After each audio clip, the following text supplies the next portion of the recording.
laakiin ninka la yidhahdo firdhiye oo hadda aan idin arkaya iyadoo baraha bulshada la wareejinayo wuu kororsanaya ayaa ma kororsan karo baa waxaan rabaa qisayran idinka sheekeeyo waxaa isoo wacay aniga maalin dhaweyto ninay dadka isugu dhow yihiin oo qurbajoogta maraykanka ah maalintii dhawda maxaabiista la sii daynayay ninkaas wuxuu ii sheegay markii la bilaabay waxa loo yaqaano nabadda oo ninka la yidhahdo cirra uu magacaabay waxa la yidhahdo guddi nabadeed guddi dhagaareedkii iyo odayaashii la soo direeyey iyo muslim iyo gaal iyo dhawe shisheeye iyo sokeeye waxaa la isku raacay oo ninkaa culays lagu saaray inuu guddi magacaabo odayaashii dhaqanka ee Somali State ninka la yidhahdo cagta odayaashii dhaqanka ee gudaha siyaasiyiintii oo xataa anigu aan ku jiro wax culays ninkaa lagu saaray guddi magacaw shuruudahagana u dhiib wuxuu yidhi warnimo yahow anigu wax guddi aan magacaabaya ma jirto inta nimankaasi gudoomiyaha gobolka Sool iyo gobolka Cayn iyo gobolka Sanag ay hoteelaha Geesaa u degan yihiin wixii ayna u dhimanay inkirsan yihiin inay iyagu dawlad inoo yihiin aaminsan yihiin war waxaas ma istaahilaan in la hor fadhiisto mana istaahilaan in guddi loo samaysto mana istaahilaan in la hadlo nimo yahow waxa samaysaan igra lahaada nin sheekha wallahi alcadiim oo culimada Sool ugu waaweyn abaan arrinta kala shaqeystay wuxuu yiri goobtii laga quustay oo cid waliba ka quustay baa anagana loo diray la ku yiri warda ninkan la soo hadla nimo yahow la afgaran waay waa u tagnay buu markaan u warnay oo kuniri ummadii baa ka cabanaysanay oo dhaga adigi ma joojisay wuxuu nagu yiri laba habeen ka hor waxa isoo wacay safiirada shisheeyaha Soomaaliya jooga kamid ah waxay igu yiraahdeen buu yiri waxa laale iyo waxaad u baahan tahay noo sheeg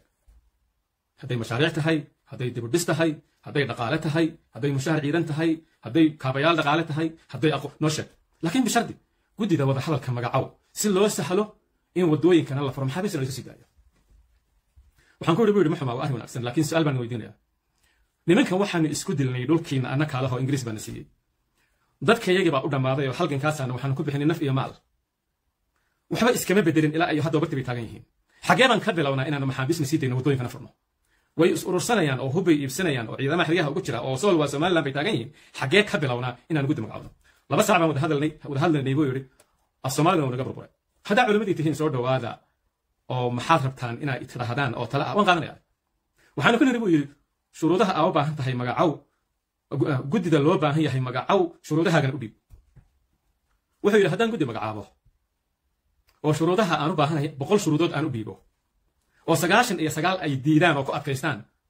halka ay aqbalaan baynu ku burburaynaa buu yiri nimay hawrnada midin sheega culumay reer Sheekh Isxaaq inta ay aqbalayaan inay reer Soomaaliyeed oo indersna yihiin inta kibirka iyo isla weynida iyo Sool anaga xukunna ay madaxooda ku jirto in guddi loo magacaabo waa dulmi waana diin darro waana ballan darro waxaana la khiyaamaynayaa kuwii dhintay iyo kuwa maanta sariiraha saaran iyo kuwa furimaha jooga oo sharafteena ilaalinaya aniguna sidayda waxaan ilaaliyaa buu yiri mabaadi ma ilaaliyo masaalix kale waana hay buu yiri dadka inta badan inay Israa'iil isku raaceen guddi la magacaabo laakiin nagu ma qabo si kasta waan yeelnay buu yiri si kasta waan yeelnay buu yiri arrinta naga diiday buu wana ka sheekha barnayo firdhiye afartii bilood ugu dambeysay waxa uu xiriir joogta ah la lahaa nimanka fiila Soomaaliya jooga oo uu lahaa war dalkan idinka dawlad ka ah nimanka Hargeysa degan Ingiriis baa dawlad u ah midnimada wadanka iyo waxa u dhaarateen ma xaqiijinaysaan oo xaajooyinka Ingiriiska ku jiro idinku dowrkiina ma qaadanaysaan oo hadba tihiin dad caadi ma noqonaysaan ha heeba la lahaa Muqdisho nagu imo idinku ma imanay Muqdisho idinku wana la sacanaad timaadaan firdhiye wuxuu Soomaalida baray reer isisiina baray in mabaadida qofka loo dhaariyo aan lagu bedelan dhaqaale inaan lagu bedelan in gaarada la isla sawiro inaan lagu bedelan in diyaarada la raaco intaas oo casuumadood baa loo soo diray oo yiri uma baahni inaan idin booqdo firdhiye markuu noocaa yahay oo wixii loo dhintay mabaadida sida u ilaalinayo magaalooyin badan oo ay laascanaad ka timid tahay baa loogu qaylayaa wiilal baana waxa ay tirinayaan habeenada u xaray ma garanayo cid ay rabaan ay ku bedelaan waxaan rabaa marka inaan u sheego dadka reer SSC ee doonaya inay sharaf ku noolaadaan oo doonaya inay aanay ka laaban wixii ay u dhinteen isku daygan in guddi la magacaabo wuxuu ahaa fashil iyo guuldarro qarka loo saarmay maxaa yeelay waxay nimankani ku andacoonayaan waxay ahayd inay arrintani tahay arrin local Somaliland ah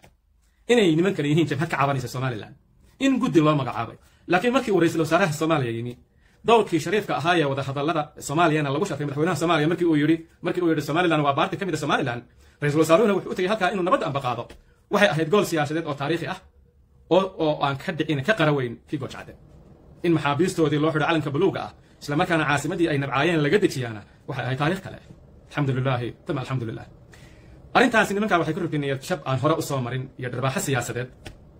way qarsan waayeen waad maqlaysan iyagoo leh waxaanu anagu wilaayadayada iyo taladayada u dhiibanay waxaanu u dhiibanay ayo imaaraad baan u dhiibanay ingiriis baan u dhiibanay bisha cas baan u dhiibanay war dalkan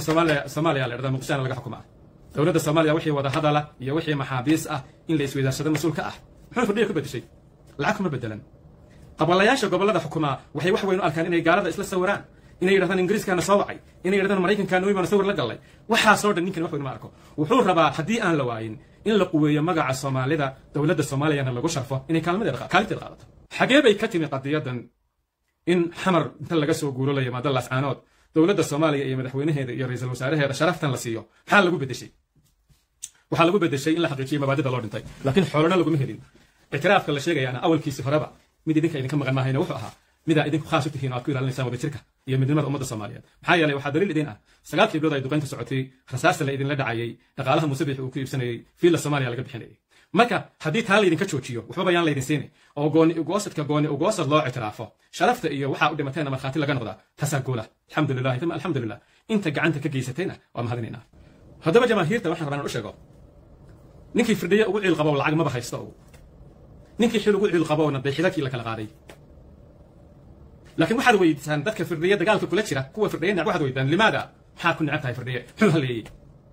waad ogeydeen doorashada Puntland maalintii ay dhacaysay arrin ma xaqiijin karo laakiin dadaan rumaysanaya waxay ugu dhaadeen $12 milyan baa la saanad la keenay waana la laabtay lacagtaas goor shaqeyn weeyay oo la soo taagay sideedaba Soomaalidu ma taqaano in mabaadi wax lagu dhiso dadkeenu waxay u leenayaan waa mabaadi la'aan waxa maanta gantaalaha Israa'iil laga soo qaaday boosaas loogu xirayaa waa mabaadi la'aan waa dilaal iyo shirin kala qaadanayo waxa hargeysa ay beenta ugu la'aanaysaa 30 sano oo BK u leeyahay maanta fanaankii sheekha noqday ma arkayo oo laha qabiilka laga guuraya 34 sano ay heesayeen maantana isagoo wadaad noqday oo masaajidada galay baa soo laabtay wuxuu inoo sheegayaa in qabiilka laga guurayo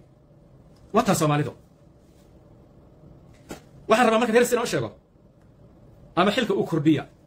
ama idinku mar labaad is doorta muhiimadu waxay tahay